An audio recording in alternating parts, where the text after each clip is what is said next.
Okay, today I'm going to talk to you about the nervous system. The nervous system is what allows us to interact with the outside world. It allows us to experience sensations and it allows us to react as well. So let's have a look at the central nervous system.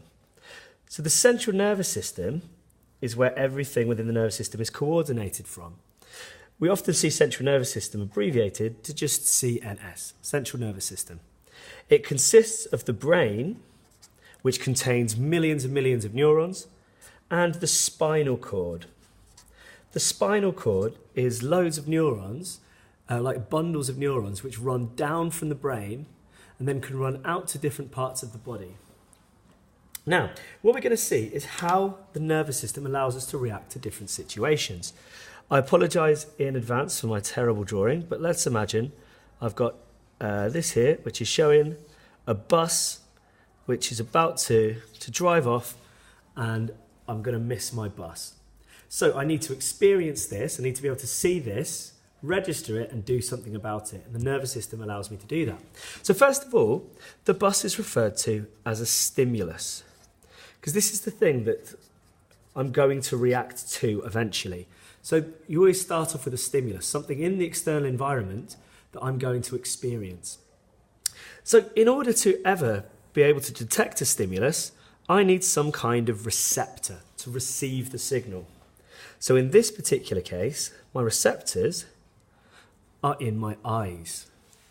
Now, all receptors are linked to being able to sense things. So we find receptors in our eyes, in our skin, in our nose, in our ears, and our tongue. Because all of these allow us to see, touch, smell, hear, and taste. So in this particular example, because my stimulus is a visual stimulus, my receptors are in my eyes. Receptor. So receptors what receive the signal. Right.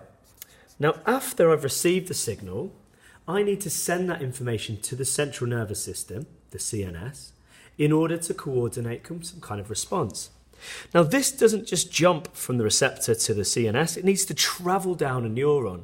So those electrical impulses travel down neurons called sensory neurons. Now, it's easy to remember that they're called sensory neurons because they're involved in sensation, the sensation of seeing this stimulus. Okay, so it's travelled down the sensory neuron to the CNS.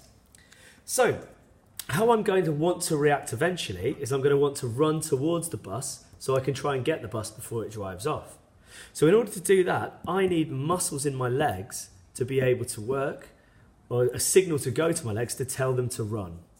So, now I'm not going to, at the moment, obviously this is just a floating brain and spinal cord. Remember, this stops just about where your tailbone is. So let's just imagine this person's leg is just here. And the muscle in the leg is right there. So what I'm needing to do is I'm needing to send a signal from the central nervous system, from the brain, all the way down the spinal cord to the muscle in the leg. So there's the muscle in the leg. So I can run towards the bus. Now, the type of neuron that allows us to is connected to the muscle and allows us to move is called a motor neuron. So this information travels from the central nervous system as an electrical impulse down a motor neuron to the muscle in my leg. So, the muscle is called an effector, because this is where I have my actual effect. It's often a muscle, but it could also be a gland. Now, the way I remember motor neuron and muscle is M is for motor neuron, M is for muscle, M is for movement. So motor neurons are normally attached to muscles that allow us to move. So the effector in this case is the muscle in my leg, and therefore I'm going to be able to move towards this bus to catch it. So finally, I have a response. So my response is just the physical action as a result of the action at the effector. So what's actually going to happen? What's going to happen is I'm going to run towards the van. So my response is that contraction of the muscle in order to run towards the van.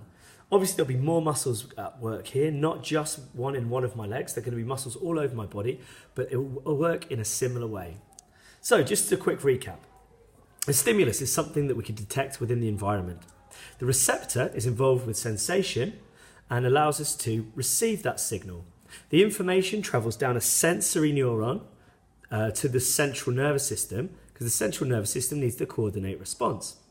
We then send the signal down a motor neuron, which is going to eventually allow us to move.